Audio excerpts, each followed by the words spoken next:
Mana shu sizni paytda Ves O'zbekistonga mashhur qilgan video bor bilsangiz. Sherbekni tarbiyalagansiz. Nima bo'ldi o'shanani oxiri? Bu bola tarbiyalandimi yoki o'sha bola tuzaldimi? U bola jurnalistikaga kirdi. Mayfayevda ishlab, suxandonlik qilib, hozir to'ylarda to'y boshlovchilik qilyapti. Yo'q, boshlovchi bo'lib ketdi bu bola. Hozir ham jurnalist, ham diktor. Именно shu nozik nuqtasidan bolani shuna psixologiyasini buzib qo'yish mumkin.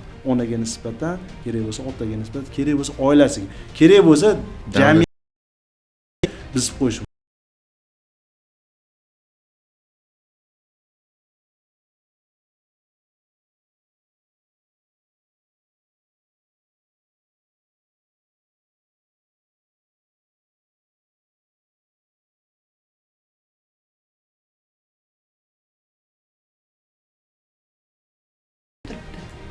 Bu deydi yozda deydi buni to'yi bo'ladi deydi.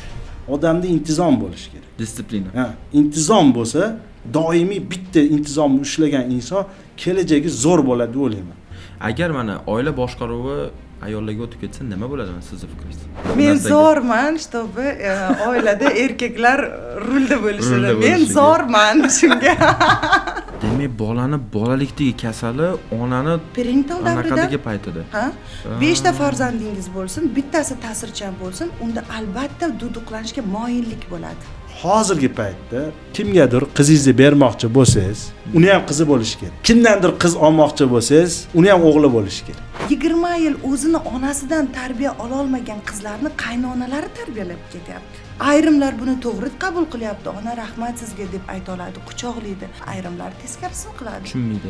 Yillar davomida nafratlanadi. Nimaga men aynan duduqman? Nimaga aynan men shunaqa? Uni ham sababi bor. Siz uchun eng katta motivatsiya nima?